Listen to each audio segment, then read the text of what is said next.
సాహితీ ప్రియులకు నమస్సుమాంజలి. కాశీ మజిలీ కథలకు స్వాగతం. మాదిరెడ్డి సులోచన రచించిన వంశాంకురం 5వ భాగం. సాయంత్రం అందరూ మెరీనా బీచ్ చేరారు. ఎగిరెగిరి పడే అలలుగా చూస్తుంటే మైమరిచిపోవచ్చు. కానీ సురేఖను గూర్చి చెప్పబోయే లోపల ఓ కుర్రవాడు వచ్చాడు. సార్, టేంగా, మాంగా, సుండేత్ ఆనందుకొని అందరికీ ఇచ్చాడు. వాటిని నములుతూ సురేఖ పరిచయము, సీతారామయ్య గారి ఉద్దేశము చెప్పాడు. ఆ అమ్మాయి మాతో నిజం ఎందుకు చెప్పలేదురా? తెలుగు రాదని ఇష్టం వచ్చినట్టు మాట్లాడాము. బాధగా చూశాడు గోవిందు. ఆ సీతారామయ్య గారిని ఇంతవరకు చూడలేదురా నేను. రాత్రికి వెళ్ళి ఎలా ముఖం చూపేదిరా? ముగ్గురు ముఖాన ముసుగులు వేసుకోండి. పెద్ద ఫోజులు నువ్వును. ఆ అమ్మాయికేదో నచ్చజెప్పరా? ప్రయత్నిస్తాను అభయమిచ్చాడు ఆనంద్. 7:30కు సురేఖ ఇల్లు చేరారు అందరూ. తంబి వేసిన విస్తాలలో అందరికీ వడ్డించింది. నాన్నగారు రాలేదా? ఆనంద్ అన్నం కలుపుతూ అడిగాడు. 8 దాటితే గాని రారండి. ఇప్పుడు బస్సు ఛార్జీలు అవుతాయని నడిచి వస్తారు అంది. మిగిలిన ముగ్గురు అపరాధుల్లా తలలు వంచేశారు. పచ్చడి కావాలా? చీపురు తేన్లేండి నవ్విందామె. అబ్బే, పరిహాసానికి అనేవాడిని. గోవింద్ తల వంచేశాడు.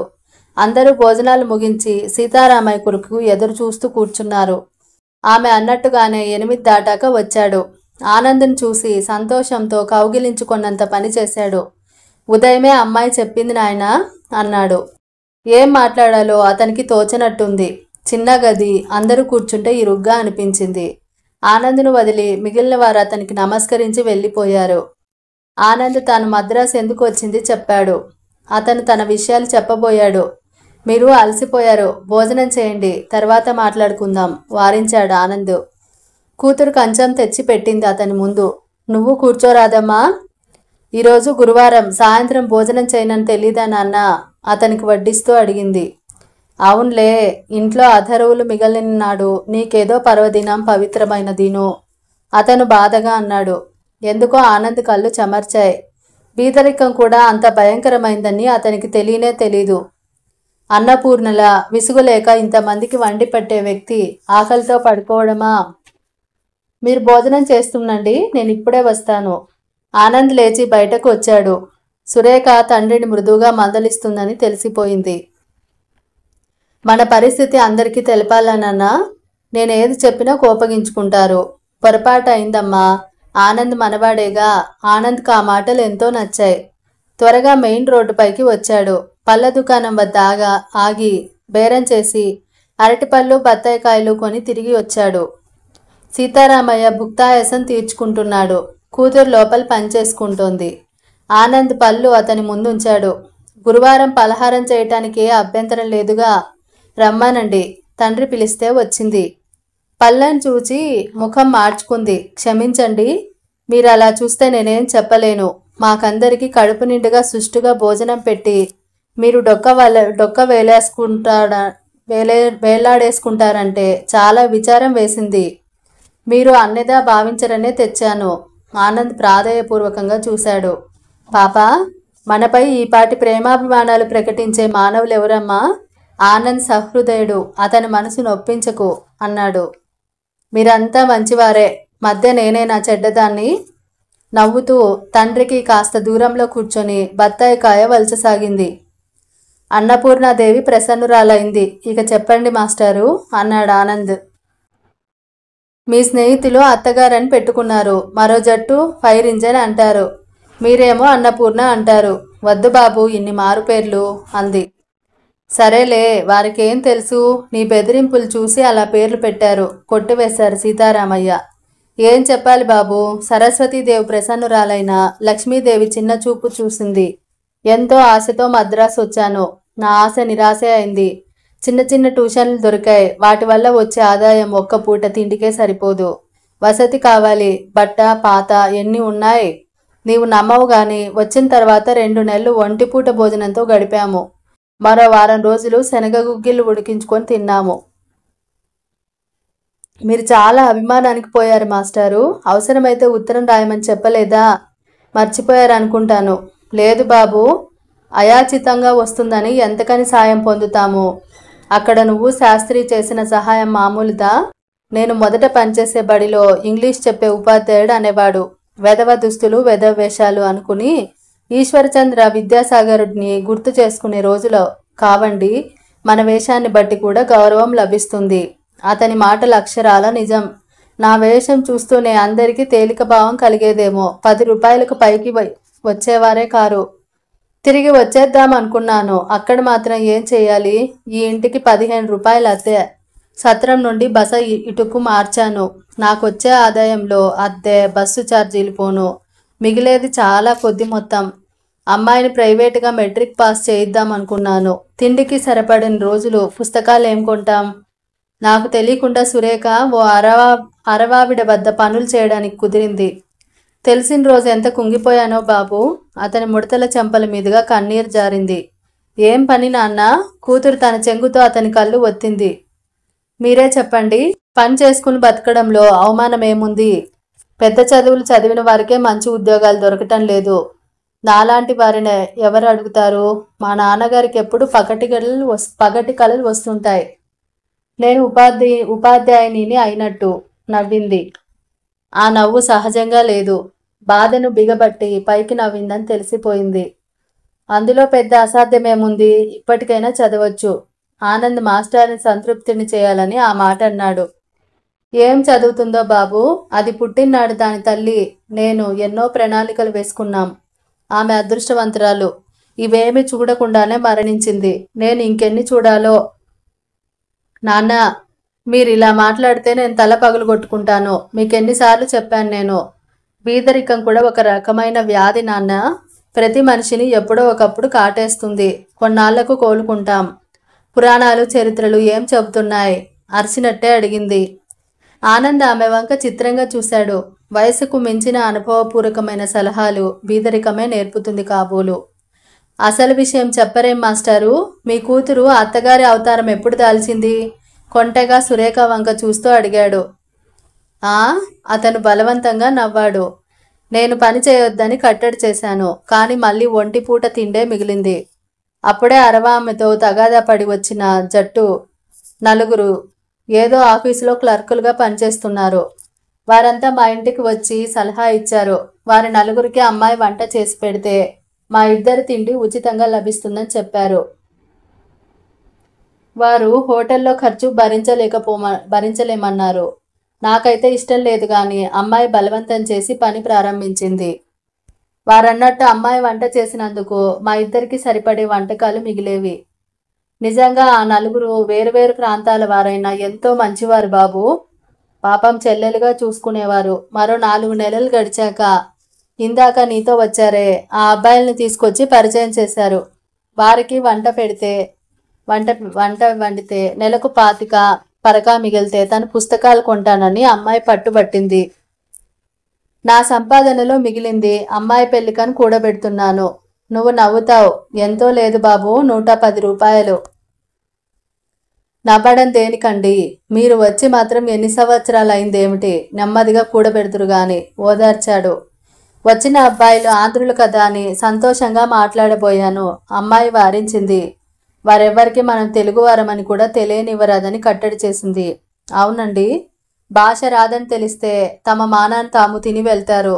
లేకుంటే గంటల తరబడి హస్కు వేసుకుని నెమ్మదిగా ప్రేమ పాఠాలు వల్లిస్తారు. నేను మొదట పనిచేసిన అంబుజం ఇంట్లో 2 మనవారు కూడా ఉన్నారు. ఆంధ్రులు కదా అని ప్రత్యేక అభిమానంతో నేను మాట్లాడితే వారు మరోలా అర్థం చేసుకున్నారు. ఏదో పని కల్పించి పిలిచేవారు. ఒకతను ఒంటరిగా పిలిచి మెరీనా బీచ్కు వస్తావా అని అడిగాడు. నేను కోపంగా చూస్తే చేతిలో 2 రూపాయలు పెట్టబోయాడు. నిజంగా ఏడుపు కోపం వచ్చాయి. అంబుజంతో చెప్పాను. ఆమె నోటికి అందరూ జడుస్తారు. ముఖం వాచేలా చివాట్లు పెట్టింది. అయితే అంబుజాన్ని అనుకరిస్తే బాధ లేదనుకున్నారా? పక్కున నవ్వాడు ఆనంద్. మీకు నవ్వులాటగానే ఉంటుంది. నా పరిస్థితి అర్థం చేసుకుంటే అలా అనరు. అరే, అప్పుడే కోపమా? తమాషా కంటేను అనునయించాడు. నిజంగా స్త్రీ జీవితం గాజుపాత్ర వంటిది. ఎటువంటి ఏ రాయి పడినా బద్దలవుతుంది. అవకాశం దొరికితే పురుషులంతా ఒకే రకంగా ప్రవర్తిస్తారని తెలుసు. ఎంత అవమానం! ఆనంద్ ఏదో అనబోయాడు. అసలు సంగతి అర్థం చేసుకోండి. మీరు అలాంటి వారు కాకపోవచ్చు. మీ స్నేహితులను అడగండి. నాకు తెలుగు రాదని తెలిసి ఎంతెంత మాటలు అనేవారో. నా శరీరంలోని ప్రతి భాగాన్ని నీచాతి నీచంగా వర్ణించేవారు. పైకి బుద్ధిమంతుల్లా కనిపిస్తారు. పిచ్చి హాస్యాలు, వెకిలి చేష్టలు చేసేవారు. దాంతో ఏ భాషో తెలియనట్టు గొంతు చించుకుని అరిచేదాన్ని.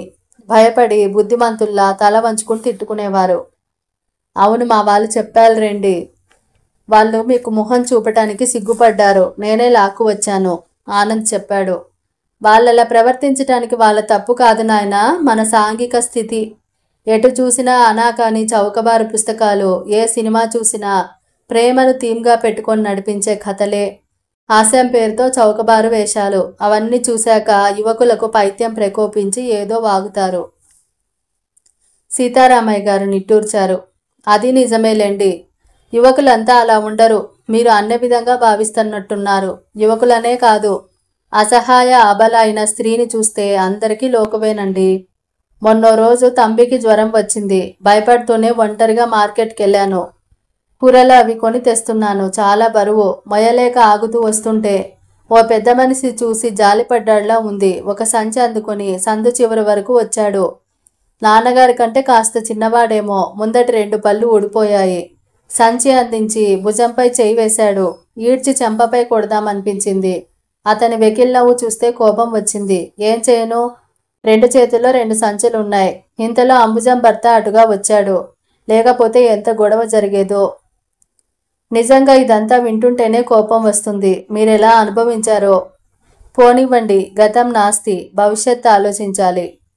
మీరు పుస్తకాలు కొని మెట్రికులేషన్ చదవండి. వెంకటాపురం కాలనీలో ఓ ఇన్స్టిట్యూట్ ఉంది, అక్కడ చేరండి, ప్రోత్సాహపరిచాడు ఆనంద్. ఇంట్లో తీరిక వేళలందు చదవటం కుదురుతుంది కానీ ఇన్స్టిట్యూట్లో చేరటం ఎలా వీలవుతుంది? పొద్దుట రాత్రి 11 మందికి వంట చేయాలి. మాటలా? వంటకు మనిషిని పెడితే సరి. ఎంత తేలిగ్గా తేల్చివేశారండి, పక్కున నవ్వింది. అంత తాహతే ఉంటే ఇంకేం. ఎంతో కష్టంతో పొదుపు చేస్తే మా పొట్టలు నింపుకునే ఆహారం పొదుపు చేస్తున్నాను, తంబికి పెడుతున్నాను. ఇంట్లో చదవడం ఎలా కుదురుతుందమ్మా? ఇంగ్లీషు, లెక్కలు ఎవరో ఒకరు చెప్పాలిగా. అలా అయితే ఓ పని చేయండి, రోజు ఒక అరగంట సాయంత్రం తీరిక చేసుకొని మేమే చెబుతాం. విలియమ్స్ ఇంగ్లీష్ చెప్తాడు, చక్రవర్తి లెక్కల బుర్ర, గోవింద్ తెలుగు చెప్తాడు. సోషల్ స్టడీస్ ఉంటే నేను చెప్తాను. అమ్మ బాబోయ్, 4 టీచర్లే? భయం నటిస్తూ గుండెలపై చేతులుంచుకుంది సురేఖ. 4 అంగీకరించినట్లే మాట్లాడతావేం పాపా? ఆనంద్ అంటే మనవాడు, అందరూ ఎందుకు శ్రమ పడతారు? ఇందులో శ్రమేముంది మాస్టారు, అందరూ అంగీకరిస్తారు. అదంతా నీ దయ, మా అదృష్టం. అతని కళ్ళు మెరిశాయి. పెద్దవారు అంత మాట అనరాదు మాస్టారు. వస్తాను. లేచాడు. రోడ్డు వరకు వచ్చాడు సీతారామయ్య. చిరునవ్వుతో గుమ్మంలో నిలబడి వీడ్కోలిచ్చింది సురేఖ. అతనికెందుకో ఆత్మీయులను చూసినట్లు అనుభూతి కలిగింది. ఆనంద్ నిద్ర లేవక మునిపే బిలబిలమంటూ చక్రవర్తి, గోవిందు వచ్చారు. ఆదివారం హాయిగా పడుకుందామంటే తొందరగా వచ్చారేమిట్రా? చూసావా, ఆదివారం కాలం ఎలా గడుస్తుందో నన్ను అనుకుంటే మీరు వచ్చారట్రా. సంతోషం అనవు కదా? బుంగమూతి పెట్టాడు చక్రవర్తి. బుంగమూతి పెట్టడం ఆడవారి లక్షణం రా. ఆదివారం కూడా 9 గంటల వరకు నిద్ర రాకపోతే మన ఘనత ఏముంది? ఇంత తొందరగా దయచేసిన కారణం ఏదో వివరింపు మిత్రమా. లేచి కూర్చుని సిగరెట్ వెలిగించాడు. మర్యాదకైనా మాకు ఆఫర్ చేయవేమిరా? ఓ సిగరెట్టా? మర్యాదలు పాటిస్తే దివాలా తీస్తాన్రా. అయినా నేను ఎలాగో ఓ పాడ అలవాటు నేర్చుకున్నాను. మీరెందుకురా నేర్చుకోవటం? విలియమ్స్ రాలేదా? వాడు తనను తానే ఓ హైదరాబాద్ నవాబ్ అనుకుంటాడు. 10 దాటితే గాని లేవడ్రా. మీరింత తొందరగా లేచి చేయి ఘనకార్యం ఏమిటో. మేమంటే మీకు తమాషాలే. సీనియర్స్ అన్న గౌరవం కూడా లేదట్రా. నీవు పడితే తిప్పలు పడుగాని ఆ సురేఖతో మేం పడలేంరా. ఎంత పొగరో, ఎన్ని ఎదురు ప్రశ్నలు వేస్తుందో. 19తో ఎక్కని రాదని ఎగతాళి చేస్తుందా? ఒరే చక్రి, కాస్త ఇంటి వద్ద చూసుకొని వెళ్ళరా అని చెప్పలేదు. ఆనంద్ను అనుకరించాడు. పెద్ద ఫీజు ఇచ్చినట్టు ఎంత బుద్ధికి అంతే రాసిపెట్టి ఉంటుంది. అంత గర్వమా? చాలే, తీక్షణంగా చూశాడు ఆనంద్. చదువుకున్నవాడువు, సహృదయుడువు, ఇతరుల పరిస్థితులను అర్థం చేసుకుంటావని, ఏదో కాలక్షేపంగా 4 రోజులకు 1 గంట చదువు చెప్తావనుకుంటే వారి అదృష్టాన్ని హేళన చేస్తావా? అంత కోపం దేనికిరా? ఒరే చక్రి, మాట్లాడటం అసలు తెలియదురా. గోవింద్ అడ్డుకున్నాడు. ఉన్న విషయం చెప్తాను. ఆ పిల్ల అతి చురుకైనది. నా మాటే చెప్తాను. తెలుగు చెప్పమన్నావు కదా, వ్యాకరణం నాకంటే బాగానే వస్తుంది. చదవటం కూడా స్పష్టంగా ఎంతో జాగ్రత్తగా చదువుతుందిరా. నా అవసరం లేదనుకుంటాను. సందేడు సంధి విడదీయమన్నదిరా. అదో గొప్ప విషయమా అని సంధి ప్లస్ ఎడు అన్నానురా. పడి పడి నవ్వింది. బాగుందిరా మీ చదువు చెప్పటం. కాస్త బుర్ర ఉపయోగించాలిరా తగ్గాడు ఆనంద్. అక్కర్లేదురా, మా నాన్న మమ్మీలా ఉండని. నీకంత మోజుగా ఉంటే చెప్పు, మాకేం అభ్యంతరం లేదు దీనంగా చూశాడు గోవింద్. అవునరా, కావాలంటే మేము తిండి ఏర్పాటు మరో చోట చూసుకుంటాం. చక్రవర్తి ఆఖరస్త్రం ప్రయోగించాడు. ఊరుకోండ్రా, బలవంతమేం లేదు. నీకిష్టమైతే చెప్పు. సిగరెట్ పారేసి లేచాడు ఆనంద్. అందరూ తయారై హోటల్లో దూరారు. కాఫీ టిఫిన్లు కానిచ్చి ఊరి మీద పడ్డారు. పత్రికలు పండ్లు కొని గదికొచ్చారు. కాసేపు పేకాడి భోజనానికి వెళ్లారు. ఉన్న చిన్న ఇంటిని శుభ్రంగా కడిగి నాముతో ముగ్గులు పెట్టింది సురేఖ. భోజనాలు చేసి సరదాకు పేకాట మొదలు పెట్టారు. సీతారామయ్య పని ఉందంటూ బయటకెళ్ళిపోయాడు. విలియమ్స్కు రమ్మీ తప్ప మరో ఆట రాదు. 28 ఆట ప్రారంభించారు. చక్రవర్తి గోవిందు ఒక జట్టు, ఆనంద్ సురేఖ మరో జట్టు. ఆట సాగుతోంది. నీ బుర్రలో ఏముంది? తీక్షణంగా ఆనంద్ వంక చూసింది. మిగిలిన వారు ఉలిక్కిపడి చూశారు. ఎందుకు? అభిమానంగా అడిగాడు ఆనంద్. నేను ఆశతో ఆట మొదలు పెట్టాను. మీరు ట్రంప్ ఎందుకు వేసినట్టు? సారీ, ఆనంద్ చిన్నబుచ్చుకున్నాడు.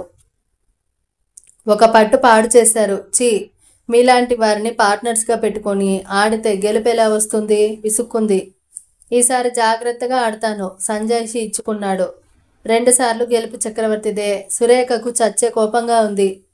ఈసారైనా జాగ్రత్తగా ఆడండి హెచ్చరించింది. ఆనంద్ తల ఆడించాడు. అతని దగ్గర ఒక్క పెద్ద కార్డు లేదు. బీటు పెంచాడు. అవతల వాళ్ళు కోస్తుంటే అసహాయంగా చూశాడు. ఇంతకాడికి బీటు ఎందుకు పెంచినట్టు? బుర్రలేని మనుషులు. కార్డ్స్ నేలపై విసిరి లేచిపోయింది. అందరూ బొమ్మల్లో చూడసాగారు. మనం పెట్టిన పేరు బాగాలేదురా. మరో జట్టు ఫైర్ ఇంజన్ అని అన్నారే, చాలా బాగుంది అన్నాడు గోవింద్ నెమ్మదిగా దొంగ చూపులు చూస్తూ. ఏ క్షణంలోనైనా సురేఖ రావచ్చని భయపడుతూ. సురేఖని పేరు పెట్టారు. సురేఖారం అంటే బాగుంటుంది అన్నాడు చక్రవర్తి. ఏమండి చక్రవర్తి గారు, 2 ఆటలు గెలవగానే చక్రవర్తి అయినట్లు మురిసిపోకండి. ఈసారి కూర్చుందాం. వచ్చి కూర్చుంది. ఆటని ఇంత సీరియస్గా తీసుకుంటే ఆడకపోవడమే మంచిది, విలియమ్స్ సలహా ఇచ్చాడు. విలియమ్స్ మహాశయ, కాస్త నోరు మూసుకోండి. ప్రతిదీ తేలిగ్గా తీసుకుంటే జీవితంలో సారమేముంది? మీరంతా చేరి ఆయన్ని పాడు చేస్తున్నారు. ఈ అభియోగం మరీ బాగుంది. విలియమ్స్ మాట్లాడబోయాడు.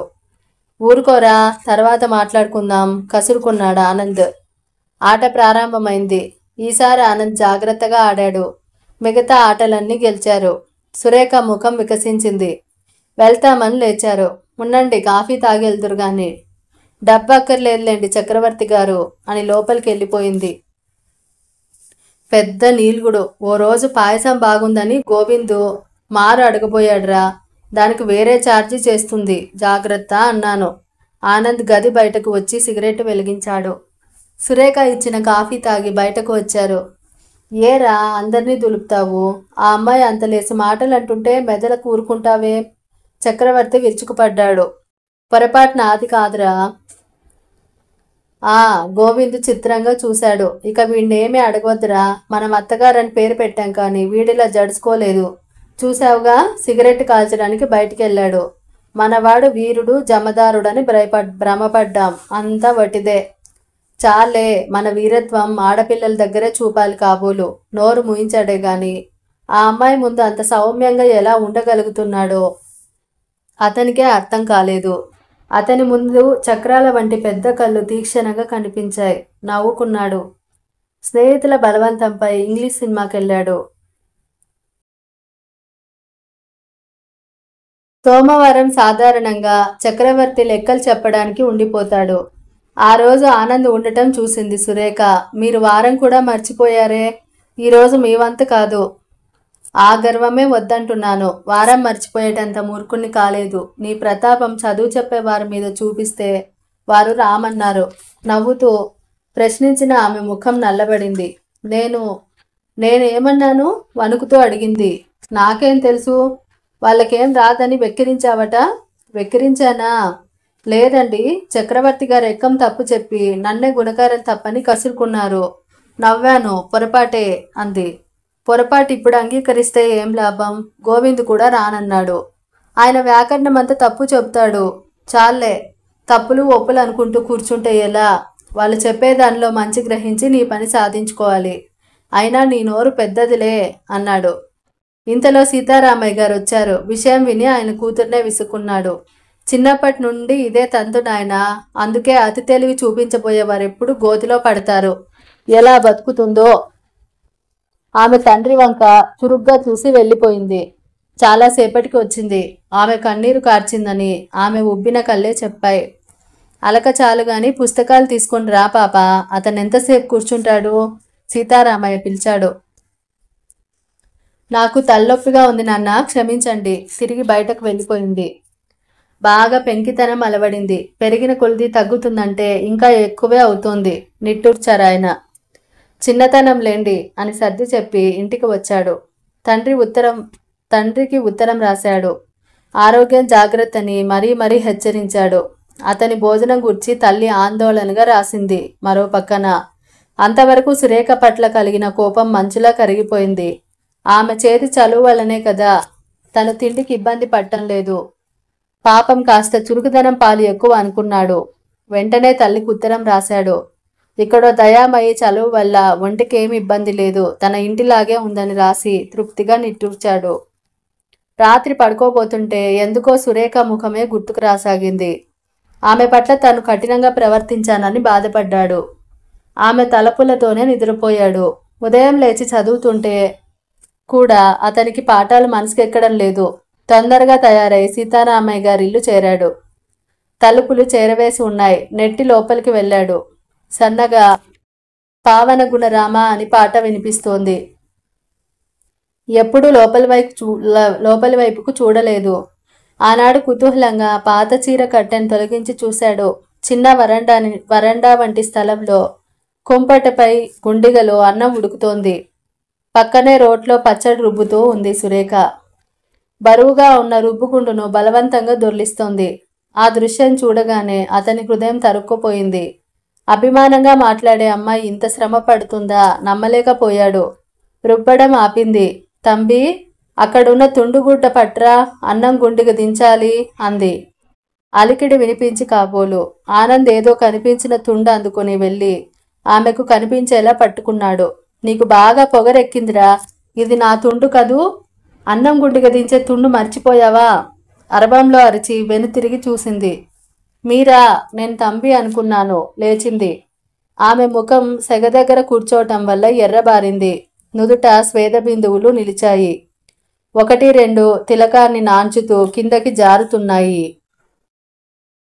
క్షమించండి, మీరు అనుకోక ఏమో అన్నాను. మొన్న పేకాడుతుండగా తొందరపడ్డాను. ఆమె కళ్ళు వాలిపోయాయి. నేనేమీ అనుకోలేదు. మా కోసం ఇంత శ్రమ పడుతున్నప్పుడు ఆ మాత్రం చనువుగా మాట అనే హక్కు మీకు లేదా? లేదు, మీకోసం శ్రమ కాదు, మా భుక్తి కోసం. చూడు, అప్పుడే కోపం వచ్చింది. నన్ను అన్నావని కోపం కాదు, వాళ్ళనేదో అన్నావు. నీ చదువు పాడవుతుందని తొందరపడ్డావనిపించింది. రాత్రి అనవసరంగా ఏడిపించాను. వచ్చి నీతో మాట్లాడాలనిపించింది. ఆమె తలెత్తి అతని వంక చూసింది. ఆ చూపుల్లో ఏ భావము గ్రహించలేకపోయాడు ఆనంద్. ఓ, మన్నించండి, చనువుగా ఏకవచనంతో పిలుస్తున్నాను. నాకు అలా పిలిస్తేనే ఇష్టం. తన ముఖం అతనికి కనిపించరాదని దబ్బున వంగి తన చీర చెంగుతో అన్నం గుండిగా దింపింది. మూత వేసి గంజి వార్చింది. నేనేదైనా సాయం చేయనా? ఏం చేయాలో చెప్తే మీకు కోపం వస్తుందిలేండి. రాదు రేఖ. నిజం. అతను ఓరగా చూశాడు. ఆమె కపోలాలు రక్తాన్ని నింపుకోవడం గ్రహించాడు. చెప్పు, పచ్చడి రుబ్బటంలో సాయం చేయనా? పోని కూరగాయలుంటే ఇవ్వు, తరిగి పెడతాను. ఆ పనులేం చేయొద్దు. ఇక్కడికి భోజనానికి వచ్చేవారంతా మంచివారు కాదు. మిమ్మల్ని ఇక్కడ చూస్తే ఎన్నో ఊహిస్తారు.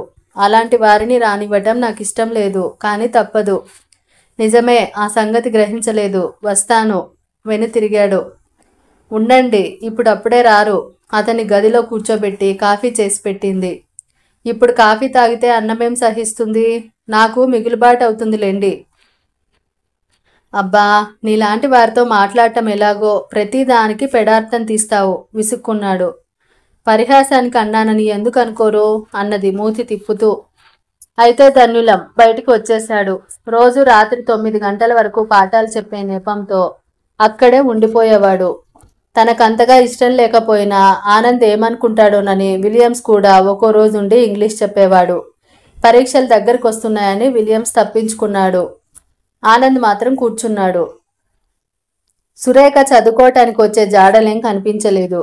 రేఖ, తొందరగా రా, కాలం వృధా కాకూడదు. నేను ఆ మాటే చెప్పాలనుకుంటున్నాను. నా కోసమని మీ చదువు పాడు చేసుకోవద్దు. నేనింకా ఫీజు కట్టలేదు. కట్టినప్పుడు చూద్దాం. మీ పరీక్షలు దగ్గరకు వస్తున్నాయి. ఇంకా 2 నెలలకు పైనే ఉన్నాయి. ఇప్పటి నుండే ఆదుర్దా దేనికి? ఆదుర్దా ఉండాలి. ఈరోజు చాలా టైం ఉందనుకుంటారు. మరో నెల గడిస్తే సమయమే లేదు. రాత్రింబవళ్ళు చదవాలని దీక్ష పూనుతారు. మంచి మార్కులతో ఫస్ట్ క్లాస్లో పాస్ అవ్వాలని అనుకుంటారు. ఆఖరి రోజు వచ్చేసరికి పాస్ అయితే చాలరా భగవంతుడా అని మొక్కుకుంటారు. మీరు అలా కాకూడదు. మీరు గత సంవత్సరపు అనుభవాలు నాన్నగారితో చెబుతుంటే విన్నాను. వింటావులే వింటావులే నీకన్నీ అలాంటి లక్షణాలే.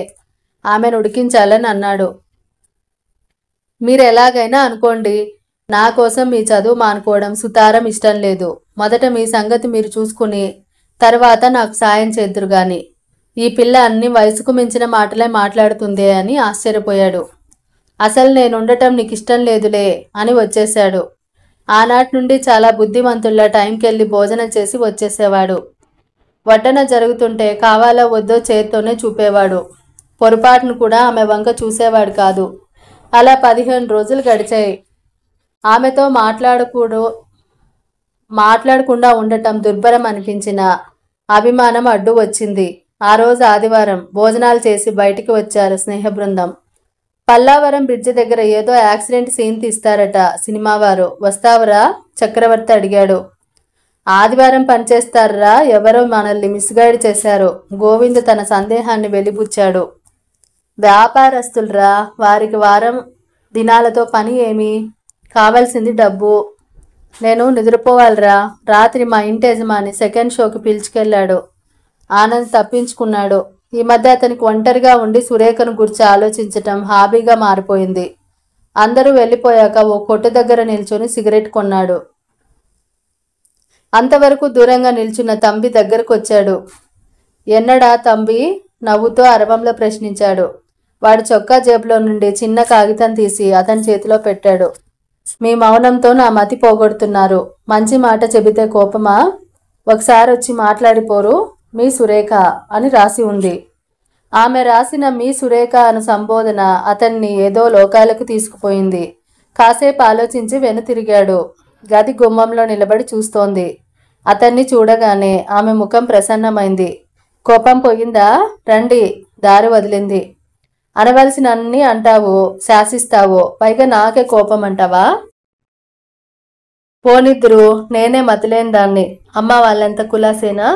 ఉత్తరాలు వస్తున్నాయా ఇంటి నుండి? ఉన్నట్టుండి ఈరోజు ఇంటి మీదకి వెళ్ళిందేం నీ దృష్టి? ఆమె వాల్చిన మంచంపై చేరబడి భుక్తాయాసం తీర్చుకున్నాడు. మీ వాలకం చూస్తే అడగాలనిపించింది లేండి. చదువుకోమంటే నాపై కోపగించారు. అలాగే జాగ్రత్త నాయనా అని రాస్తే అమ్మగారిపై కోపగించవచ్చుగా. మాటలు నేర్చావు. ఆమె వడ్డించుకు వచ్చి కింద కూర్చుంది. నీ భోజనం ఇంత ఆలస్యం అవుతుందా? లేదు, మీరు అలా వెళ్ళిపోతే భోజనం చేయాలనిపించలేదు. ఇప్పుడు ఆకలేస్తుంది అంది పచ్చడి కలుపుతూ. అలాగే వెళ్ళిపోవాల్సింది. ఓ పూట అన్నం మిగిలేది. కొరకొరా చూసింది. అతను నవ్వేశాడు. భోజనం ముగించి వచ్చింది. అతని కోరికపై 2 సినిమా పాటలు పాడింది. కబూర్లలో కాలం కరిగిపోయింది. తన్నా తన నానానాం అనే సన్నని రాగం వినిపించింది. వెంటనే ఆనంద్ లేచి బుద్ధిమంతుల్లా కూర్చున్నాడు. ఆలస్యం చేశారేం నాన్న? ఆనంద్ గారు మీకోసం ఎదురు చూస్తున్నారు. నాకు తెలియదు పాప. దారిలో మాట్లాడుతుంటే ఆలస్యమైపోయింది. త్వరగా వచ్చి ఆనంద్ను పరామర్శించాడు. ఆనంద్ గుండె కొట్టుకోసాగింది. నాతో ఏదైనా పనా అని ఆయన అడిగితే ఏం జవాబు చెప్తాడు? కోపంగా ఆమె వంక చూశాడు. ఇంతటితో కథను ఆపుతున్నానండి. తర్వాయి భాగం నెక్స్ట్ ఎపిసోడ్లో విందాం. నేను కథ చెప్పే విధానం మీకు నచ్చినట్టయితే మీ సలహాలు, అభిప్రాయాలు తప్పకుండా కామెంట్ బాక్స్లో రాయండి. మరి అంతవరకు సెలవు తీసుకుంటూ మీ కల్పన బండారు.